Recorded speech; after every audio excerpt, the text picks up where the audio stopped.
오늘은 조지아 단기 선교팀 다녀온 이야기를 들으려고 그래요. 자, 누가 하면 좋을 것 같습니까? 제가요? 그래서 제가 권선희 전도사님한테 어젯밤에 카톡을 보냈죠. 전도사님, 조지아 단기 선교 이야기를 이렇게 좀 나눠주시면 어떻겠어요? 물론 좀 늦게 보냈어요. 밤 11시 50분에. 아침에 이제 이렇게 어떻게 나올까 기다리고 있는데 아침 10시쯤 돼서 톡이 탁 날아왔더라고요. 목사님, 아침에는 안 되겠는데요? 하하. 이럴 수가 있습니까? 전도사님이 담임 목사님이 하라고 그러는데 하고 해야지. 그래서 그러면 제가 해야 되는 거구나. 그런 생각이 여하튼 들었는데요. 뭐 조지아 단기 선교 이야기를 사실은 조금 이렇게 사실 이게 여기까지 온 게 사실 하나님을 경험하는 삶 때문에 여기까지 온 거예요. 사실 저도 이전에는 제가 하고 싶은 하나님 나라를 위해서 하고 싶은 내가 하고 있는 일을 하나님께서 도와주시기를 바라는 그런 마음이 저도 큰 사람이었는데 하나님을 경험하는 삶을 계속해서 공부를 하면서 제가 이제 초점이 바뀌는 거예요. 하나님이 어디에서 일하고 계시지? 근데 그러던 중에 작년에 우리 이 정의성 선교사님, 조지아 선샤인 목장, 우리 수요 난예배에서 설교하셨던 거 생각나세요? 간증하시고 권선희 전도사님 이전에 같이 신앙생활을 하셨고 너무 좋아하시고 그다음에 또 그 목장에서 후원을 하고 있기 때문에 우리 교회 오셔서 하셨잖아요, 그죠? 제가 늘 궁금했어요. 아니 그분이 어떤 분이길래 우리 권선희 전도사님은 그분을 그렇게 신뢰할까 이런 생각이 들었고요. 그래서 이제 설교를 이제 하시고 제가 그 설교를 저는 영상으로 들었어요. 아마 제가 자리에 없었기 때문에 들으면서 제 마음속에 두 가지 생각이 들었어요. 야, 이거 진짜 믿어도 돼? 왜냐하면 일어나는 일들이 야, 이거 진짜 사실일까? 근데 제가 지금까지 만나본 경우에 있잖아요. 별일 아닌데 대단하게 표현하는 사람들이 들어있어요. 그래서 야, 이 사람이 좀 이렇게 작은 일도 아주 크게 잘 표현하는 그런 능력이 있는 사람일 수도 있을 것이고 그렇잖아요, 그죠? 그런데 쉽게 속으면 안 되는 거잖아요, 한편으로는. 그렇지만 또 한편으로는 어떤 생각이 드냐면 근데 지금까지 내가 권선희 전도사님을 통해서 이렇게 이분에 대해서 생각할 때는 그렇지 않은 것 같은데 그렇다면 진짜 하나님께서 일하시는 현장일 것 같은데 이런 생각이 제 마음에 든 거예요. 그래서 제가 우리 선교위원회에다가 이야기를 했어요. 이분이 하시는 사역이 좀 특별하신 것 같다. 하나님께서 거기에 일하고 계신 것 같다. 그러니까 선교위원회에서 한번 만나서 교제를 좀 해달라. 그렇게 해서 선교위원회로 넘겼어요. 그래서 선교위원회 분들이 모여가지고 또 한참 교제를 하면서 이분 이야기를 들었는데 선교위원회 분들도 저하고 비슷한 느낌이 들었나 봐요. 그래서 야, 하나님이 이렇게 일하시고 계시면 이거 보여주시면 그러면 하나님이 우리를 초대하고 계신 건 아닌가?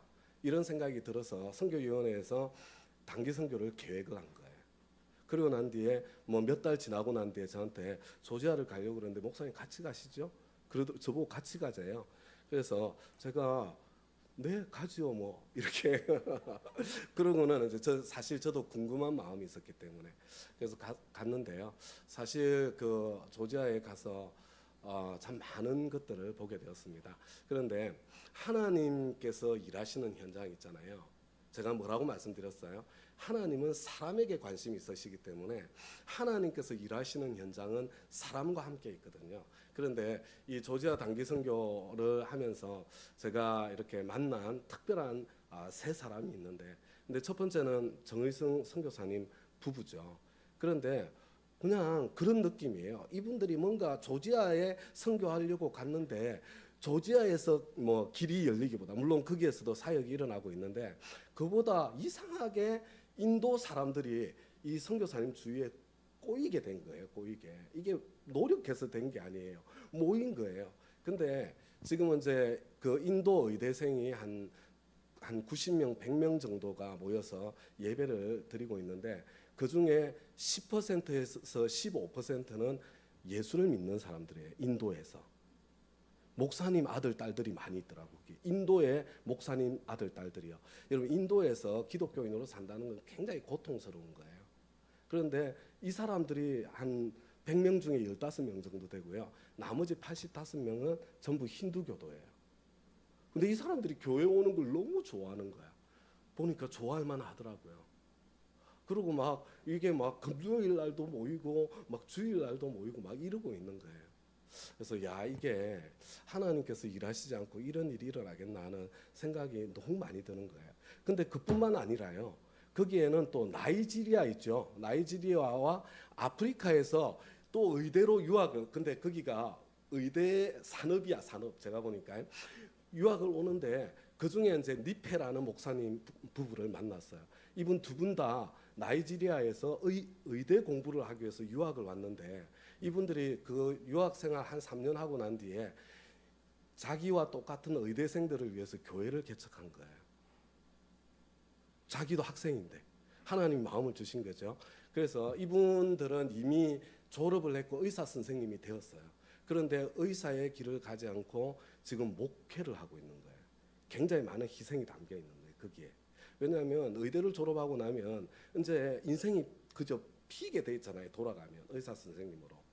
근데 거기에 있잖아요, 나이지리아와 아프리카 유학생이 벌써 200명이 모인대요. 실제로 예배를 드리는 현장을 갔는데 얼마나 뜨겁고 얼마나 열정적인지, 우와, 이건 또 뭐지? 이런 생각이 드는 거예요.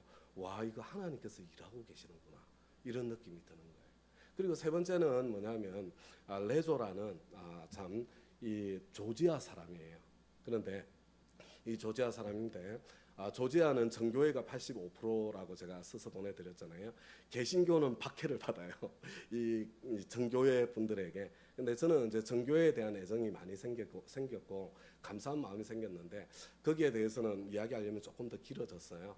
그렇지만 제 마음속에 간절한 마음이, 야, 이 정교회 안에 이들이 개신교로 개종을 하는 게 아니라 이 정교회 안에 진짜 신앙의 부흥이 일어났으면, 진짜 복음의 역사가 일어났으면, 이들이 새롭게 회복되었으면 하는 간절한 마음이 있었고, 하나님께서 이 레조라는 사람을 충분히 그 가운데 쓰실 수 있는 가능성이 있겠구나 하는 생각들을 보면서 여하튼 하나님께서 일하고 있는 현장들을 보게 되었습니다.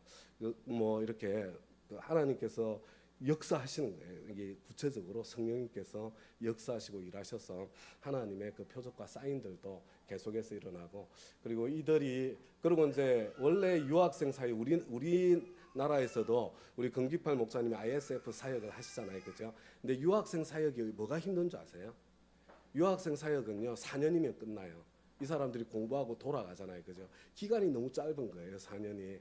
조금 사람이 될 만하다 싶으면 돌아가야 되거나 뭐 이런 상황이 생기는 거예요. 근데 의대생 사역은 너무 기가 막힌 거예요. 기본이 몇 년이에요? 6년. 그래서 이 사람들은 기본 6년을 체류해야 돼. 그리고 경우에 따라서는 7년, 8년 조금 더 기간이 길어지더라고요. 그래서 야, 진짜 훈련되어서 브리스길라 아굴라 같은 사람이 되어서 돌아갈 수 있는 그런 가능성이 있구나, 이렇게 생각이 든 거죠. 그래서 이제 그 다음에 이제 문제가 뭐예요? 근데 그러면 이런 일들이 일어나고 있는데 우리는 무엇으로 저들을 섬길 수 있겠는가? 이게 문제잖아요, 그죠? 우리의 넉넉한 것으로 저들의 부족한 것을 섬겨야 되잖아요. 근데 제가 보니까요, 거기에서 일하고 있는 그 분들의 헌신, 하나님과의 친밀함, 뭐 여하튼 살아계신 하나님을 경험하는 거, 우리보다 훨씬 뛰어나요.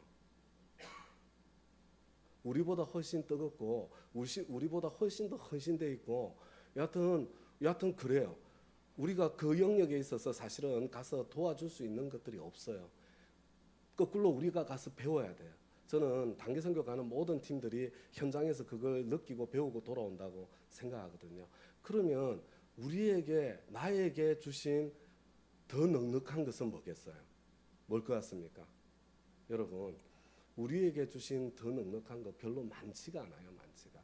근데 첫 번째는 돈이에요, 돈. 그죠, 돈. 돈이 중요하지 않은 게 아니에요. 돈 엄청나게 중요한 거예요. 하나님의 역사가 사람들을 통해서 일어나지만 많은 돈이 들어가는 게 사실이잖아요. 1번 돈이잖아요. 그 다음에 이제 그보다 더 중요한 걸 제가 한 가지 보게 됐는데, 이제 누구예요? 정의성 선교사님과 니페 목사님이잖아요. 막 사람들이 몰려들고 있어요. 어떻게 해야 될지를 모르는 거예요, 이분들이. 이렇게 모이는데 뭘 하지? 뭘 해야 되지? 경험이 없어. 근데 단지 하나님께서 주셨던 뜨거운 가슴, 말씀을 묵상할 때 주신 하나님께서 주신 그 메시지, 그리고 필요가 보일 때 기도하는 거, 그럼 하나님께서 역사하시는 것을 통해서 모이는 거예요. 그래서 그 가운데에 이제 그래서 제가 물어봤어요. 이 사람들이 브리스길라와 아굴라가 되어서 자기의 고향으로 돌아가야 되는데, 브리스길라와 아굴라는 어떤 사람이 우리 교회에 있잖아요. 제자 삼는 삶의 목표점이 브리스길라와 아굴라예요. 여러분, 브리스길라와 아굴라는 어떤 사람이냐면요, 일단 사업가였어요. 제가 보니까 브리스길라 아굴라는 부자였어. 그리고 여러 곳에 있잖아요, 국제적으로 비즈니스를 가지고 있었어요. 그래서 이 사람들은 자기 비즈니스를 위해서 고린도에 가서 체류를 할 때는요, 자기 집을 교회로 삼았어요. 충분히 가능하잖아요, 그죠? 집을 이렇게 구하고 사업을 위해서 가서, 그러고 난 뒤에 영혼 구원하고 제자 삼는 삶을 살았는데, 이 사람은 고린도에서는 고린도에서 그 일을 하고, 로마로 오면 로마에서 그 일을 하고 있잖아요. 가는 곳마다 어디든지 누가 시켜서가 아니라 하나님 아버지의 마음 때문에 자기 집이 교회가 되었어요. 영혼 구원하고 제자 삼는데 자기 집을 사용하는 사람이었거든요. 그래서 이 인도 그 유학생들이, 이 아프리카 유학생들이 그 뜨거운 마음을 가지고 이제 자기 고향 땅으로 돌아가서 브리스길라와 아굴라가 돼야 되는데, 그래서 그걸 꿈꾸고 소망하는 거예요, 이분도. 그래서 제가 물어봤죠. 선교사님 뭐 하세요? 그걸 위해서 어떻게 훈련시키세요? 근데요, 하는 건 딱 한 가지밖에 없대요. 매일 성경 한 장 같이 읽는 거, 그리고 성경 이야기 서로 나누는 거. 그러고 난 뒤에 하루 지나고 난 뒤에 저녁 때 만나면 내가 어떻게 성경대로 살아봤는지 그 경험을 나누는 거. 이거 훌륭한 훈련인 것은 사실인데 여기에서 한 걸음 더 나가야 되겠다는 생각이 들었어요. 그죠? 여러분, 저와 여러분은 우리 가정교회 안에 있기 때문에 이게 얼마나 대단한지를 몰라요. 이 가정교회 파워가. 그런데 여러분, 그래서 이분들이 정말로 보아야 될 것이 이 교회의 큰 그림이구나. 가정교회가 어떻게 움직이는지를 먼저 한번 볼 수 있게 되면, 그러면 그들 안에서 리더십들이 함께 우리 지역 모임 하는 것처럼 목장이 생기고 원형 목장을 하면서 보여서 가르치기를 하고, 이들이 자기 그 고향으로 돌아가면 자기 집을 열어서 거기서 이렇게 모임을 해나가는 게 자연스럽게 전수되도록 해야 되는 것이로구나. 하여튼 제 마음에는 그런 마음이 굉장히 많이 일어났고요. 그래서 저는 이 세 가정을 우리 교회에서 있는 목회자의 세미나에 초청하고 싶다, 이런 마음이 제 마음에 들었습니다. 그런데 이분들은 돈이 필요하다고 그랬잖아요, 그렇죠? 근데 뭐 우리 이 좋은 세미나가 있으니까 와 보세요 이야기를 하면 물론 올 수도 있겠죠, 그렇죠? 그런데 만약에 이제 지금 이미 최선을 다해서 이분들이 사역하고 섬기고 있기 때문에 우리가 비용을 들여서 초대를 한다면, 왜냐하면 우리 선교위원회는 더 이상 돈이 없어요. 우리는 선교에 돈을 정말 많이 쓰는 교회거든요. 예산에 우리 쓸 수 있는 돈에 있잖아요, 거의 한 뭐 60~70%가 선교에 들어가고 있어요, 우리 교회가. 그러니까 더 이상 없어요, 돈이. 그래서 이제 제 마음속에 우리 다운교회 식구들에게 이 상황을 알리고, 근데 한 부부가 오려면 250만 원이 들어요. 그래서 만약에 우리가 250만 원 헌금이 모아지면 내가 정의성 선교사님 부부를 초청하겠다. 만약에 500만 원이 모아지면 내가 니페 목사님 두 가정을 초대하겠다. 750만 원이 모이면 우리 레조 형제를 커플을 초대하겠다. 그 조지아를 위해서 1,000만 원이 모여지면 이제 전교회의 그 뭐 부흥을 위한 그 사역을 이렇게 할 준비를 하고 있고, 가능성이 보이는 또 다른 선교사님을 초대하겠다. 안 모이면 그럼 하나님께서 지금 때가 아니라고 말씀하시는 것으로 알고 하지 않겠다. 이렇게 여하튼 있으면서 저는 이제 결심을 했고요. 그래서 여러분들이 뭐 이렇게 억지로 부담을 갖거나 이럴 필요는 전혀 없어요. 근데 조지아에서 일어나고 있는 하나님의 역사에 내가 한번 참여해보고 싶다. 하나님께서 나를 부르시는 것 같다. 이런 느낌이 든다면 여하튼 이번 목회 편지에 제가 그 내용을 다시 써서 이렇게 알릴 거니까 기쁜 마음으로. 그리고 전부 내가 책임져야 되는 것도 아니에요, 그죠? 5만 원, 10만 원이든 관계가 없죠. 그래서 뭐 모여지면 모여진 만큼 이렇게 했으면 좋겠다는 마음이고요. 물론 저도 이렇게 함께하게 될 것이고, 그냥 우리가 하고 싶은 게 중요한 게 아니에요. 하나님께서 무엇을 하고 싶어 하시는가가 중요한 것이고, 근데 하나님께서 마음의 소원을 주실 때만 반응하시면 돼요. 내가 모든 걸 다 할 수 없잖아요. 몽골도 하고 여기도 하고 다 할 수 없는 거 아니야? 그죠? 어떤 사람에게는 몽골에 대한 마음을 주시고, 어떤 사람에게는 또 다른 우리가 섬기고 있는 인도에 대한 마음을 주시고, 다 다른 거거든요. 그런데 여하튼 그래서 이런 어나운스가 있을 때 부담을 가지시면 안 돼요. 그냥 이렇게 물어보셔야 돼요. 하나님 저한테 하시는 말씀인가요? 물어보고, 하나님께서 나에게 꺼지지 않는 어떤 그런 열망을 주시면, 기쁘게 참여할 수 있는 열망을 주시면 함께 참여해서 하나님께서 어디에서 일하시나를 우리가 함께 경험하고 누렸으면 좋겠다. 여기까지가 저의 조지아 단기선교회 간증이었습니다. 예. 자, 우리